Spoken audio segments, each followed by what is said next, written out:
Troopers and grinders, Hank the Tank is doing the preview and predictions for Thursday once again.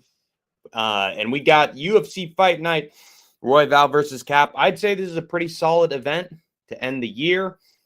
It's got some close ones towards the main card. Prelims, honestly, the short notice replacement matchups have completely turned this thing upside down. I'm really scared that one or two of those short notice replacements are going to win and ruin everybody's good time. But we will see what happens. SRF. Hey, it's the Irish Animal. Hey, how's it going, Irish Animal? Good to see you.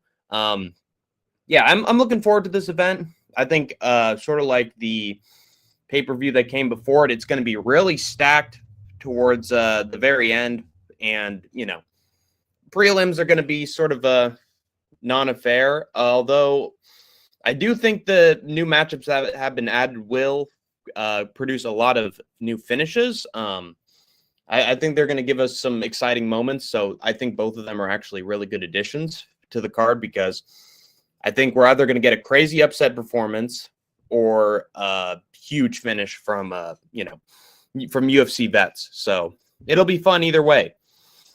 And I don't know. I think it's going to be a good card. I think there's enough talent on there to make it an enjoyable watch from beginning to end. Last UFC event of the year. I doubt Kevin Vallejos gets a finish, but Oleg Zajac will, most likely. Sherrier versus Coster is going to be a banger. Nzechukwu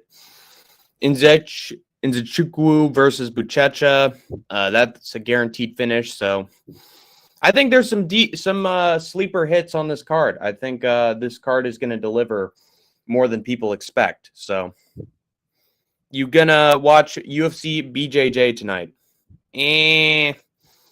Most likely not, Irish Animal. Although I will say UFC BJJ does have quite a good amount of submissions from like the last shows that I've watched. Unfortunately, I just don't think it gets promoted at all that much. Like the first couple shows, I was like, okay, UFC BJJ. I saw the results page. Ooh, these look cool. I like the champions. They've nice little grappling matches. Surprising amount of action. And I was like, okay, I could watch more of this. And then I didn't see one advertisement for it after that. So what do you do about that? I don't know. Like, it becomes sort of a sleeper success. People are interested in it. And then next thing you know, there's no promotion for it. So what do you do about that? It's just weird to me. But I think despite the bad promotion, UFC BJJ is pretty decent. I think it's way better than Power Slap. That's for sure. So yeah, good shit. Anyway, anything else I want to say about this card before we get into it? I'm praying for Manel Kape because is he more marketable than Brandon Royval? I think so. I think he's a flashy young new star, always has something controversial to say, always getting press attention. So yeah, it'll be interesting. I think he's gonna perform. I think he's gonna do well. We'll see. But yeah, what for the rest of this card? There's going to be some finishes. There's going to be a lot of action. Yeah, I think it's going to deliver. Good luck this week, dude. Thank you, Larry. To you as well. It's going to be an exciting event. Either way, I think it's going to be a good time. So I can't wait. Although I'm probably going to be way too stressed about the Mecca to really enjoy myself. Still, I'm going to do what I can. And when there's a nice finish, there's a nice finish. So it is what it is. I think this card's going to be pretty damn good. And then it's no UFC for 6 weeks. And we're in the wild, wild west. I got a plan. I got a plan for what to do during that dead air. But we will get to that when we get to that. It's going to be a lot of new ideas. It's going to be a lot more editing. So, and some shit, I'm here early. Yeah, you finally got here early, Paradox. Congratulations. You actually get to see what Hank the Tank's predictions are or what he has to say about the sport in general. Good to see you, though, Paradox, the chat. Have you put deep thought into these picks, Hank? I think I have. The thing is, since it's Mecca and there's going to be, it's a team competition for the finale, I'm really not thinking as much about my own picks as I am about the team's picks. So I've got some strategies. I got some coordination efforts. Practice some coin tosses in the next 6 weeks. Yeah, I don't know. I don't think I'm gonna have to worry about doing coin tosses for a while after this is over. But I did that first one perfect. I think the pressure just got to me. It's hard to do it live on stream. Like, I've done it in my spare time, and I was able to do it like 5 times in a row. So yeah, I think it's just being on camera and added stakes. Like, of course you're gonna fuck it up. I see. Is this the finals? How does this tourney work? It works however Clown wants it to work. And he adds a lot of twists to the game. And in this case, he added a big twist towards the end of this tournament, where it's now whoever gets the most points per team wins. And there's Team Hank and there's Team Eucelius. So the whole team has to do well in order for me or Eucelius to win. So it's interesting. But anyway, yeah, it's going to be fun either way. Less pressure, honestly, which I'm a fan of. But yeah, I've got some ideas. Who's on Team Hank? We have Anakin. We have Jesus Christ. We have Cam Hassel, and we have Ear with me. So me, Cam Hassel, Larry. No, Jesus Christ. Cam Hassel, Anakin, and Ear, Big Ear.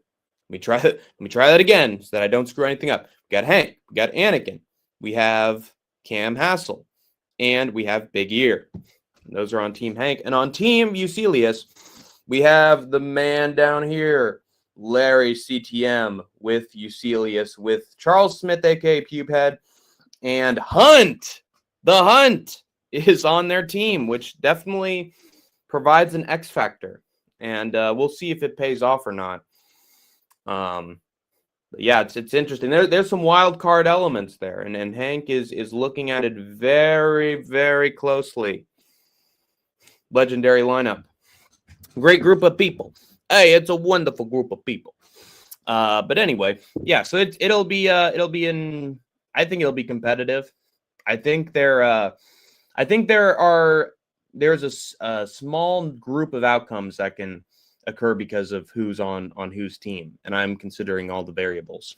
But yeah, hopefully everybody does well, and no, regardless of what happens, it'll have been a decent tournament and a fun finale. So let's just hope for the best.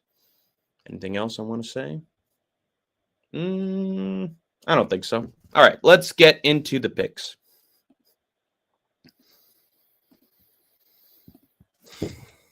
Yeah, expect some new fun stuff from Hank regarding his content in the coming weeks. And also enjoy Paramount Plus, because now UFC shows are going to be on there, and all you have to have is a subscription. Like Fight Pass. I got a bad feeling about Royval. The odds are making me think logic will not be a factor.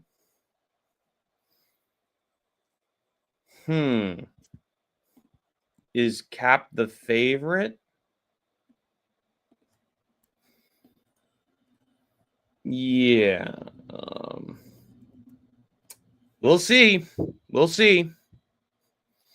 a close fight to end the year. Got a bad feeling about Royval. You're picking Royval or are you picking Kape? I'm hyped for Kape's post-fight interviews. Yeah, if he wins, absolutely. That's the hell of a way to bookend the year. It's just an absolutely insane, nonsensical, like slur-riddled promo from Manel Kape. Anyway, wait a minute. Let me check something real quick.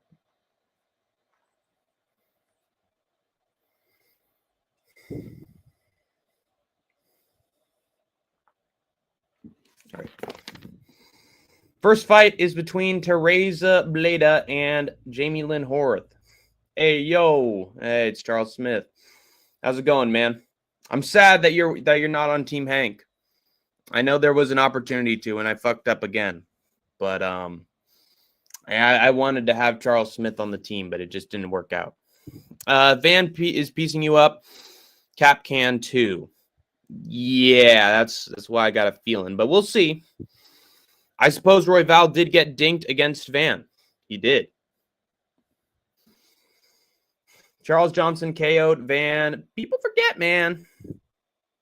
That's true. Charles Johnson needs to be the flyweight champion right now. He is the chosen one. He will rise through the ranks and he will claim his rightful throne. But yeah, Teresa Bleda taking on Jamie Lynn Horth. Jamie Lynn Horth. Win-loss, win-loss, win-loss. It's very hard to tell with this woman. She is losing to pretty big names, and the small ones, well, Vanessa Demopoulos is a decent name. She still beat Vanessa. But I got a feeling Teresa Bleda is going to school her. I don't care if she doesn't have name value. She beat Gabrielle Fernandez. That's a really good win in hindsight. She is a wrestler, very pressure heavy, very large compared to Jamie Lynn Horth. I feel like she's going to outmuscle Jamie Lynn Horth.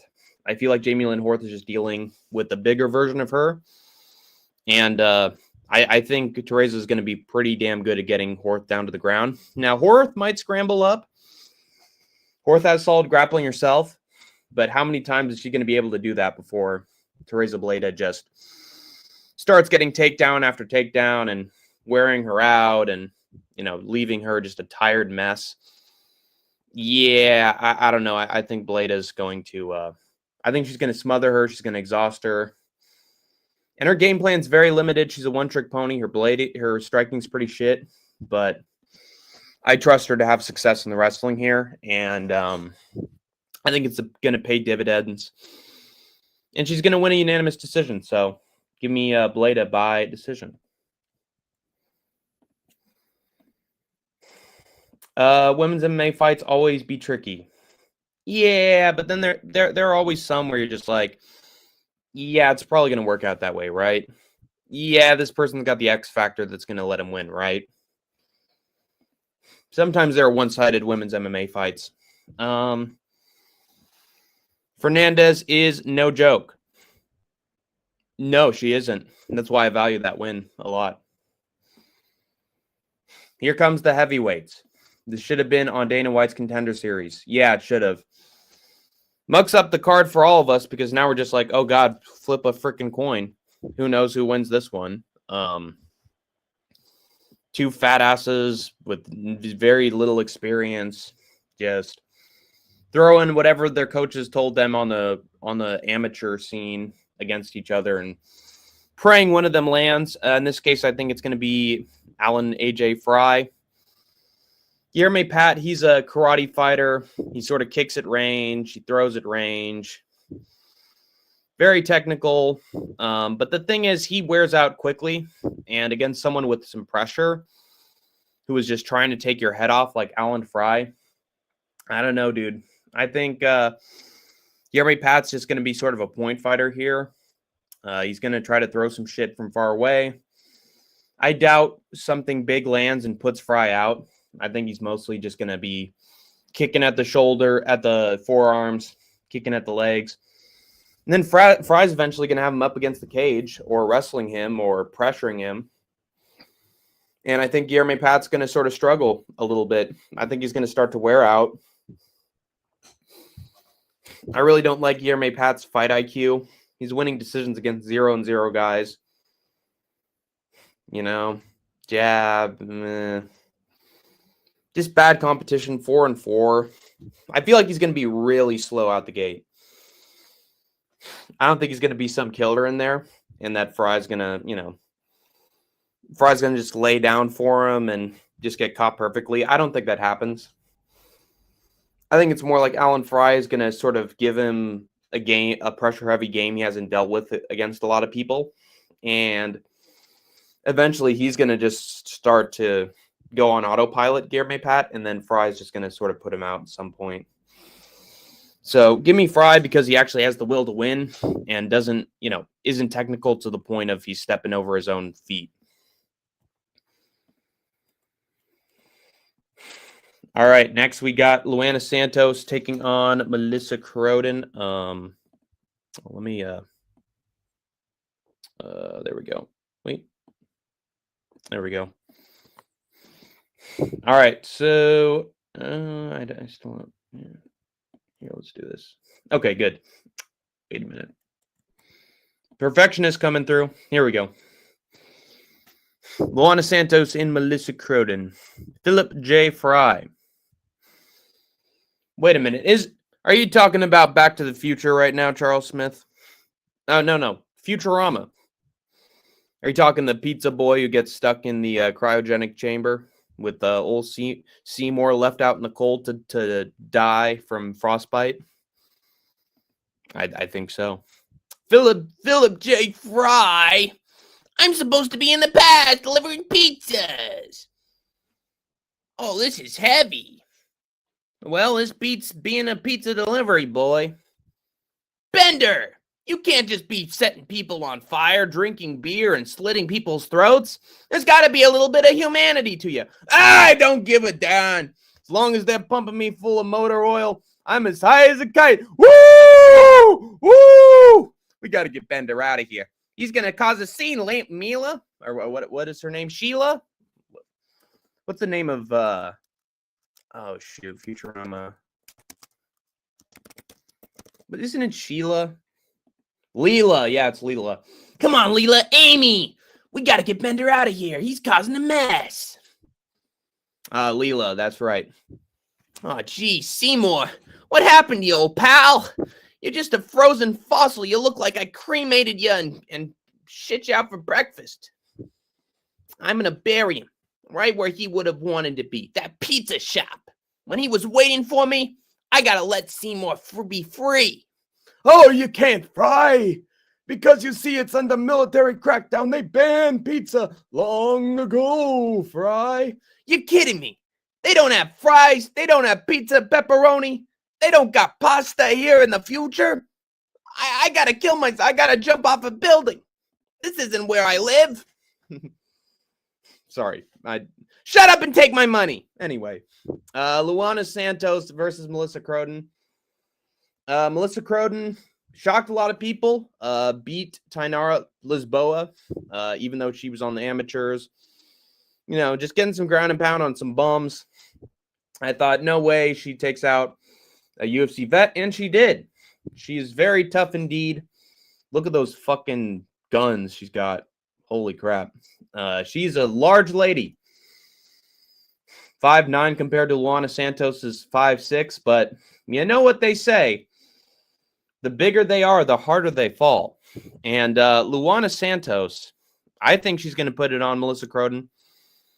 Casey O'Neill, I get it. She's a larger fighter. She was able to chuck her off of her.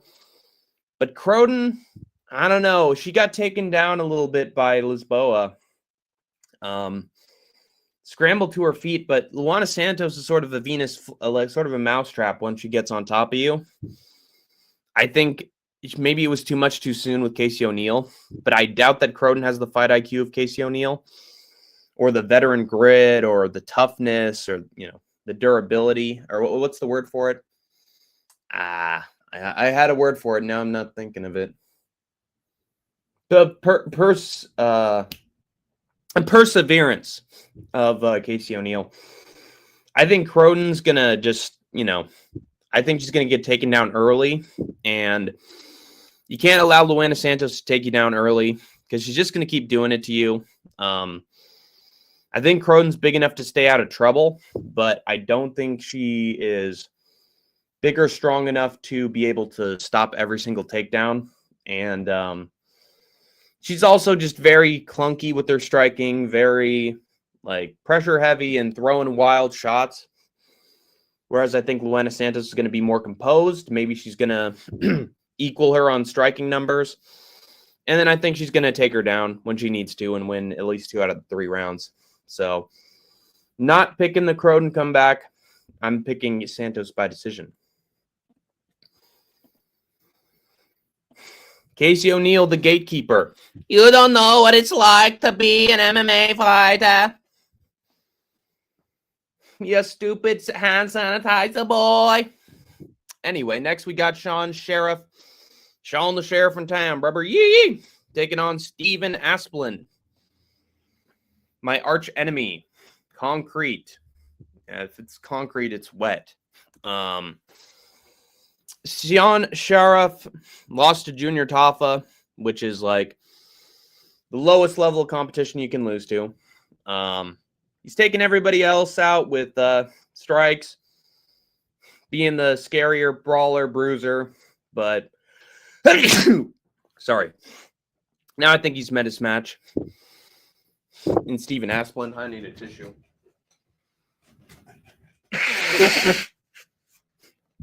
Steven Asplin, he just overwhelms you. He swarms you. Lost to Denzel Freeman, who was a pretty strong, scary wrestler. Didn't look like it in his last fight, but in LFA, he was a scary wrestler. I don't think Sharaf's going to be shooting any takedowns. Beat Larry Gonzalez, 5-1 guy. That's not bad. Anthony Graschio, he just really just threw himself at Graschio and knocked him out. And something tells me that's what he's going to do. Something tells me that's exactly what he's going to do here against Sean Sheriff. Sheriff's going to want to keep it, keep it calm, keep it slow, and Asplin's going to be just throwing at him at 90 miles per hour, 88 miles per hour. And I think eventually some random shot's just going to catch Sharaf. I don't think Sharaf has wrestling. The one knock in Asplin's game is he on his back. He is just a victim. But on the feet, he does have killer instinct. He can overwhelm you. He's got a good chin. He won't get knocked out. And something tells me Sharaf's going to get knocked down and knocked out first, given how Tafa put it on him. So give me Asplin by round 1 KO, even though I hate to pick him.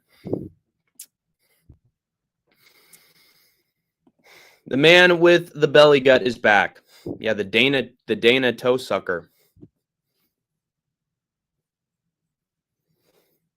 Asplin should win this. Yeah, he should. Gonzalez beat the guy who Asplin beat. Gonzalez beat the guy who Asplin beat. Wait, which Gonzalez?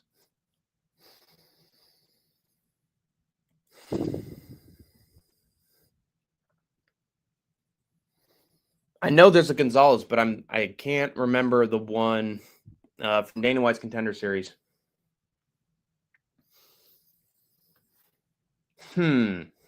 Larry Gonzalez. Yeah, I don't know Larry Gonzalez. But or the one you just showed.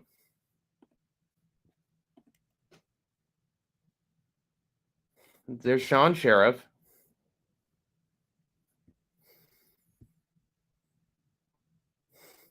Oh, that guy. Oh, okay.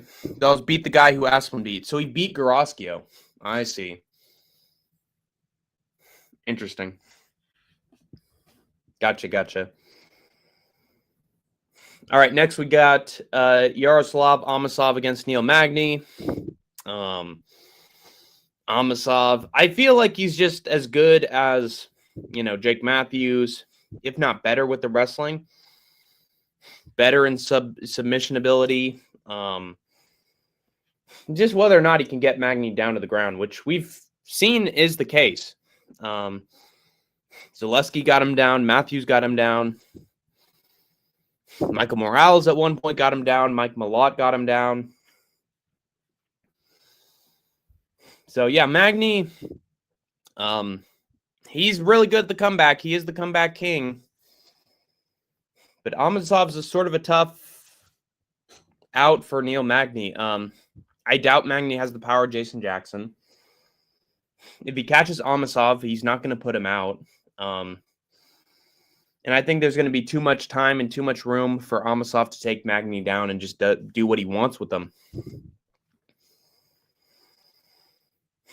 Logan Storley's all right. He's not the best. Those wins haven't aged well. Douglas Lima's a decent win. And he's starting to tap into that submission ability again. I think Matthews was 2 seconds away from submitting Neil Magny. So what is Amosov going to do? I think Amosov's going to do him even worse. I think Amosov's going to drown Magny. He's going to be too big for him. Actually, no, he's smaller. Shit. But still, I think he's going to be pretty overwhelming once he does get on top. And once he gets an amount, I think he can just do whatever he wants with the sub here. Magny can only come back so many times before it eventually catches up to him. So give me Amosov by round 2 sub.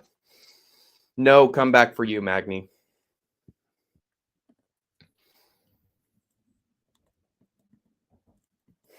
Oh, Jesus Christ. Magny is a lucky fighter. He is definitely a lucky fighter. There we go.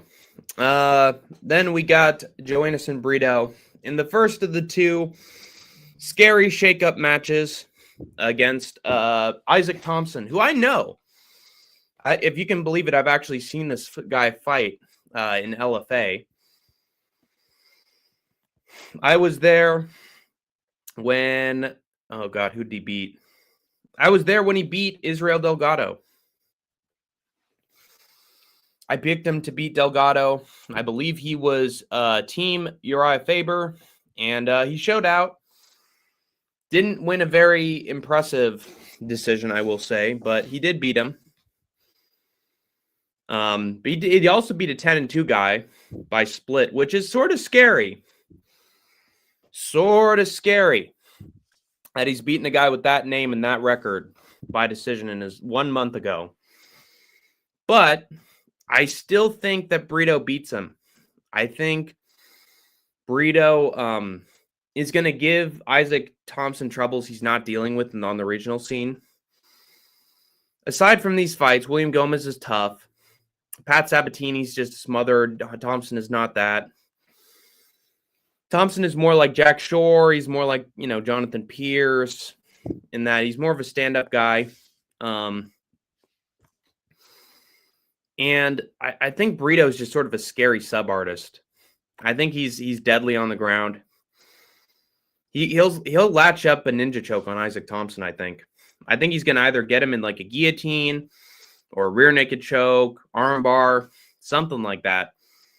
I don't think Thompson's going to be ready for the grappling game of Brito. And then Brito's just going to latch up something crazy on Isaac Thompson and put him out by sub.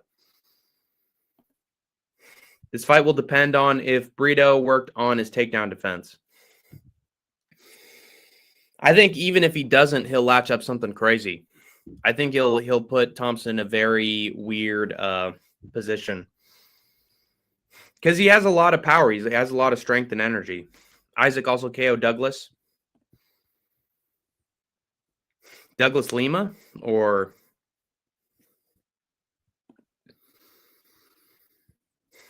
that other guy. Oh, yeah, Larian. Yeah, Larian Douglas, who's now going to be in the UFC. Where is he? He won Contender Series. When is he fighting, dude? We want to see him. Who won on Contender Series? Right, Larian. Again, I think Brito has submission abilities to the point that Thompson is just going to be unprepared, especially on 3 days' notice. I don't think he's going to be prepared for every facet of Brito's game, and he's going to get subbed by something. So, yeah, give me Brito. I think he's going to sub him in round 1. But very scary fight. Very scary fight. If Brito can't, be vintage Brito early, I think this might be a long night for him, but we'll see. All right, then we got Amanda Lemos against Gillian Robertson. And here's to you, Mrs. Robertson. Heaven doesn't like you that much, bro. Whoa, whoa, whoa. Jesus loves you less than you will know. God, that hair. Demon spawn. But Gillian Robertson, I think she's on a roll. Lost tap the Richie. I get it. Baby shark, blah, blah, blah. But look at what she's doing to these other competitors. She is either smothering them or beating the absolute shit out of them. Like, she is really good at just overwhelming, getting on top, smothering, just pinning her opponents down, and just doing what she wants with them. No diddy. Meanwhile, Lamo lost to Suarez by decision, but Suarez is honestly overrated. Jandaroba gets her in an armbar. And I think that's the pathway to victory for Gilligan's Isle. I think Gillian's at some point going to get her down. Lemos has never had good takedown defense, even when she wins. Lucindo got her down. Dern got her down. Weili Zhang dominated her on the ground. And Gillian Robertson, when she gets you down, she takes full advantage of being in top position. Like, she's going to overwhelm Lemos. She's going to not give her any breathing room, no ability to get up. And on the ground, if she has, if Robertson has enough time on top, she's going to latch up something, or she's going to beat her up. It could either be a Gillian Robertson round 2 TKO while on top, or it's going to be a submission latching something up, which I think is going to happen because I think Robertson's smart enough to know that that's how Lemos is getting finished on the ground. And she's too tough to get just utterly destroyed by knockout. So I think she's going to either get her in a crucifix and get her TKO that way, or she's going to get in a crucifix and then latch up an armbar. So give me Robertson to dominate on top and then even get a submission.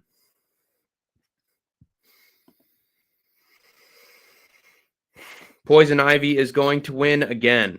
Yes, she will. Man, that is a great nickname for her. She does look like Poison Ivy, doesn't she? And hey, I'm not complaining. That hair, I gotta be real, it's pretty hot. For me, I think it's pretty hot. She is very dominant on top. Just once she's on you, just shifting from position to position. She's really good at just completely outclassing her opponents on the mat. And yeah, I might call her Poison Ivy from now on. That is a hot ass nickname, and I think she's hot too. So I'm probably gonna stick with that nickname. King Green better not get chinned again. Well, I doubt that he's gonna knock Green out if he's only knocking out 19 and 42 people. Everybody else, he's just getting subs, And I think Bobby Green's takedown defense is pretty good, especially against someone as low level as Lance Gibson Jr. He stuffed the takedowns of Miller very easily. Got caught by Patty Pimblett, but who doesn't get caught by Patty Pimblett? Mauricio Hoofy is a long, lanky, scary-ass striker. And so was Jalen Turner. Grant Dawson, he knocked out with a straight left. And Dawson's a crotch-sniffing wrestler. Something tells me that Lance Gibson Jr. is more of a Grant Dawson type. I think he's going to try to get Bobby down to start. I doubt he tries to chin him. And Green's going to stuff the takedowns. I think he's pretty tall, right? Yeah, same height. Reach is shorter, but no. I don't think he's going to get takedown and smothered. I think that's Gibson's only path to victory. I don't think Gibson has the striking ability. He hasn't shown it yet. I don't think he has the power. He's not got the power. And I think Green's going to stay out of trouble long enough for Gibson to gas out on short notice. And then King Green just sort of decimates him in round 2 when he's exhausted, gassed out. The EPO wears off. Steroids are done. And, Green then just chins him beats him up like he did Jim Miller. And I think he gets him out of there in round 2. I was thinking round 1 at first, and then I was like, no, it's going to be a battle of attrition. I doubt Green looks that good early. But you never know. But I'm going with Green by round 2 KO. I think he's going to break him, this prospect on short notice, who hasn't beaten anybody good in a while. King Green better not get chinned again. Yeah, I don't think he will. Hank, why are you gay? Show me proof. Aside from a performance at a stage show where I played it up for laughs. Tell me why I'm gay. Anyway, Kennedy Nzechukwu against Marcus Buchecha. Man, this is a tough one. I went back and forth on this. I really wanted to pick Buchecha. I really did. But no, I don't think he can. I don't think he's a submission extraordinaire like Walter Walker is. I think he's getting up there in age. Yeah, 35 years old. He can if he really tries, but I think he's going to be an old man. I think he's going to try to go for Nzechukwu's back early. He's going to try to just do some little pressure wrestling. It's not going to work, and Nzechukwu is too big, too strong. I doubt Buchecha just sort of just swarms him like Walter Walker did. Nzechukwu has beaten some very low-level competition, but he's still a threat. He's still scary in that first round. And I'm going to assume that he's worked on his wrestling and grappling game since that loss to Walter Walker. I think he's going to be ready for what Buchecha has. I think Nzechukwu's on the level at heavyweight of Martin Buday, and his speed and his light heavyweight skill and his ungodly striking power, I think is going to, pay dividends. I think it's going to balance things out. Yeah, I don't know. I think he's like a new Mark Cain. Just a big guy, big brawler, stays out of trouble. And I don't think Buchecha's submission-friendly style translates that well to MMA. I don't think he's going to get Nzechukwu in the sub like Walker did. And I think Walker's going to put him out in round 1. I think he's going to stay out of trouble and just knock out Buchecha. I don't think Marcus's submissions are on the level of Walker. I don't think so either. Yeah. Fuck you. So, yeah, I don't think Nzechukwu is just going to get swarmed and put in a submission early. So, give me Nzechukwu to put out Buchecha in the first round. But there is a really good chance that Buchecha wins this if he takes Nzechukwu down fully. If he gets into mount, then the sub will definitely be live. Yeah, you're an asshole. Catch you later, pal. But, yeah, I think Nzechukwu is going to win by first round KO. He's going to stuff a few takedowns and then put the 35-year-old out of there very quickly. All right, next we got Morgan Charrier against Melquizio Costa. This is a very close fight. Both guys have their faults, their weaknesses. Costa, how to really describe this fight, because you never know what you're going to get with these two. Charrier loves to brawl. Charrier has power. He can have surprisingly good fights with wrestlers. Like against Chepe Mariscal, for example. That fight went to a split. Morgan was pressuring him heavy. Nathaniel Wood was honestly one on the feet. There was some moments where Wood got Charrier down and he sort of gassed out. But But at the same time, Sherrier did crack him and hit him with some good shots and made it very close. Nate landed where he was losing until he didn't and knocked out Nate. Just hard to tell. It's very hard to tell with Morgan Sherrier. But Nathaniel Wood and Mariscal, he's having decent performances against, which tells me that he can sort of get ahead of Melquizio Costa, who I think lost that third round against Juliana Rosa, or didn't do enough to decisively get the win at the very least. Michael Jackson Costa lost one against C-Rod, but that was a robbery. Andre Philly, yeah, Philly's washed. Norden Beke, he has a very close fight with Norden Beke. Garcia, he gets destroyed. And Garcia has power. I doubt Melquizio has gotten much better on the feet than he has against Steve Garcia. But, yeah, I think Morgan Sherrier's, he's going to sort of put it on him like Arosa did. He's going to make it a war.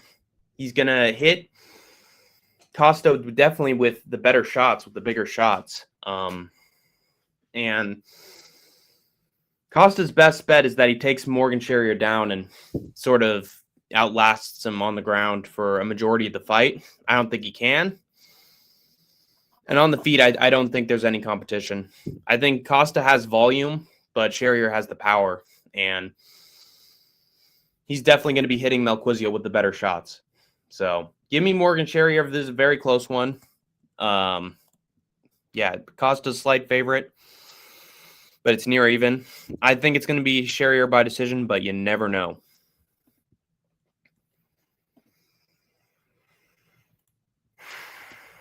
I'm going to get a glass of water real quick. I'll be right back.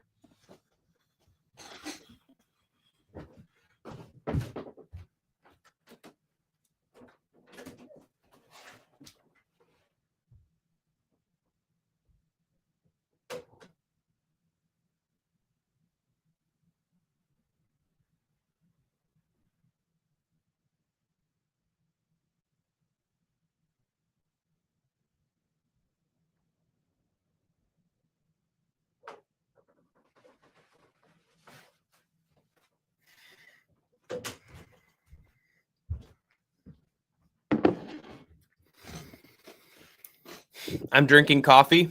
Is it a nice experience, Charles Smith, or are you trying to hold back spitting it out? Cesare has a tough debut, hoping he can win. Insane. Almeida is 37 years old. Yeah, it's definitely sort of crazy. And that's why I think he's going to lose. I'm drinking coffee. Yes, it's delicious. Dark French roast. Fantastic, Charles Smith. If you like coffee, that's a good replacement for alcohol. And that can get you out of, some regretful decisions or sleeping through the day or, wild shit. Like, coffee can definitely help you out in that regard. So if you love coffee, continue to drink it and spice it up, Have that as a celebration drink. But, yeah, I think that's why Oleg Zajic's going to win. People forget, man. Abdul Razak Al Hassan was beating the shit out of Cesar Almeida. Beating the shit out of him before Almeida hit him with the counter left hook. Now Hassan is what, like 30, also 36, 37 years old? Like, Al Hassan is no spring chicken. And he just hit Almeida with huge shots. And nearly put him out before Almeida hit him with the counter. Pateria has a close fight. Way too close. Roman Kopylov goes to a split with, and Roman knocks him down. Roman's young. Dude, who is Roman Kopylov knocked down? It's been a while. Like, he stumbled RoboCop, but he hasn't been knocking people down recently, and he knocked down Almeida. Beat Dylan Budka. These are all right names, but nothing special. But the fact he almost got put out by Al Hassan, I have to pick Oleg Zajac. He's got power in his fists. He's very quick. He might honestly be better than his brother, Mikhail Zajac.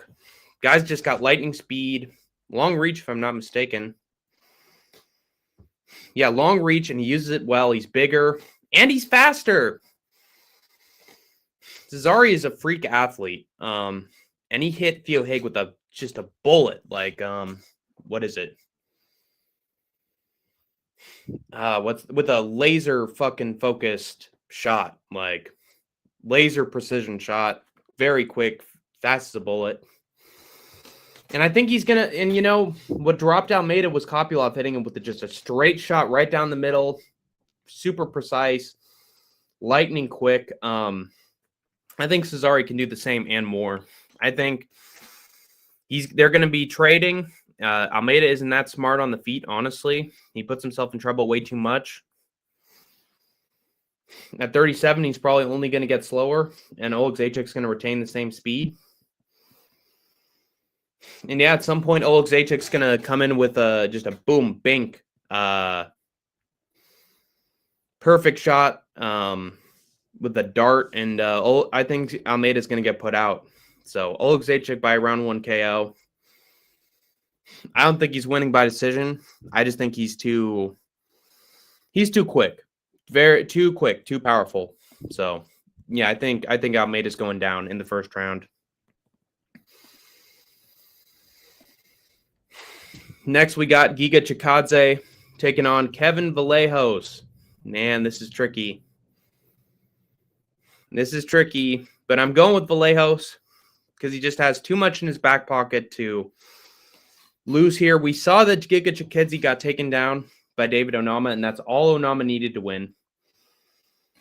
Vallejos has wrestling ability. He was able to show it against Danny Silva.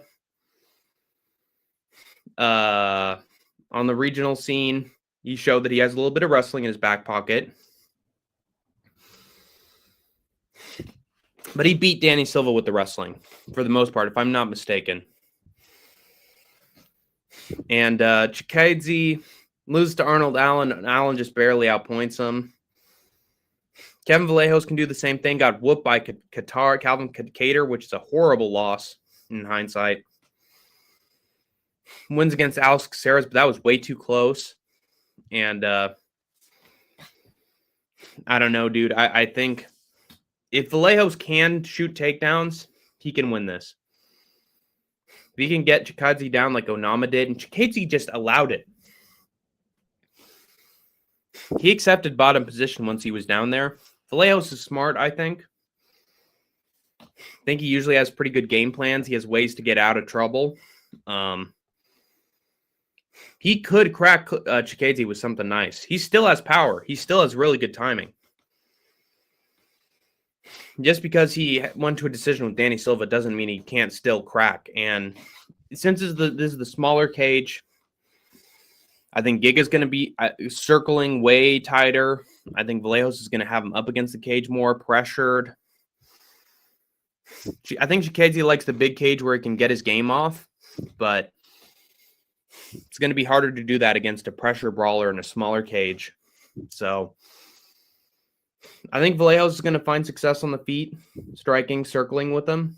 And then when he needs to, if he's getting outstruck, he can always get Chikadze down, because now we know that that's another hole in Giga's game. He can get taken down. And Vallejos, despite his smaller size, I think he's going to be able to do that. So give me Vallejos by unanimous decision, but a very close fight. Too close for comfort.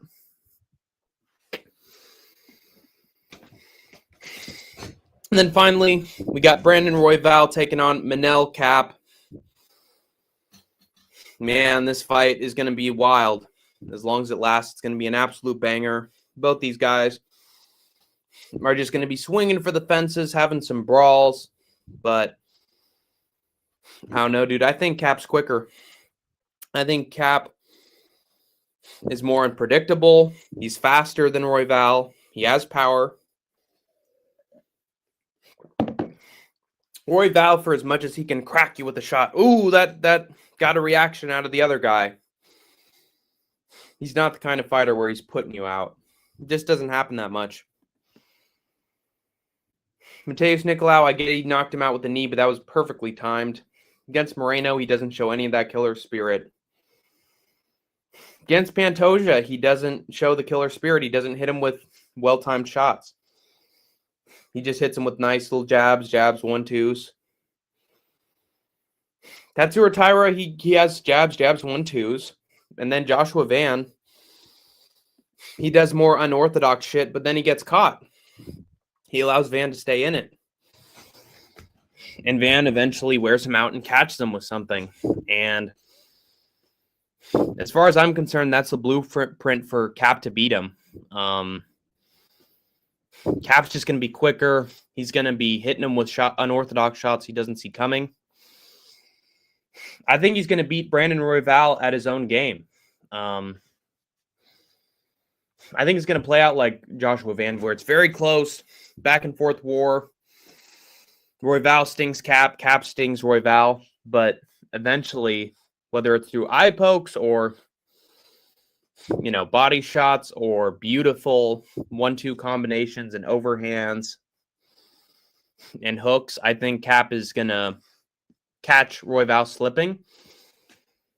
And eventually Royval is going to be down on the mat. I think Kape's going to knock him out. He got dropped by Joshua Van. So, the chin isn't in completely good shape. Royval, the fact he got dropped by Van, who really doesn't have that much power, tells me that someone with even more speed and even more power in Kape is really going to put it on him. I think Kape's going to catch him at some point, have Royval on wobbly legs, more on the back foot, and then Kape's just going to go on a fucking 15, 16 punch flurry, and I think he's going to knock Royval out. So, yeah, give me Kape to win via knockout, as Royval can't handle the pressure of Kape as long as he thinks he can, and then eventually Kape catches him, and then he's just done. I don't think it's going to a decision, because if it does go to a decision, I think Royval might win, and they might steal it from Kape. But yeah, I think Kape is way too powerful. I think Kape's a dynamo. He's a motherfucking star boy. He's a phenom. So that kind of fighter is going to catch Royval, and I think it's only a matter of time before Royval's done. So Kape by round 3 knockout.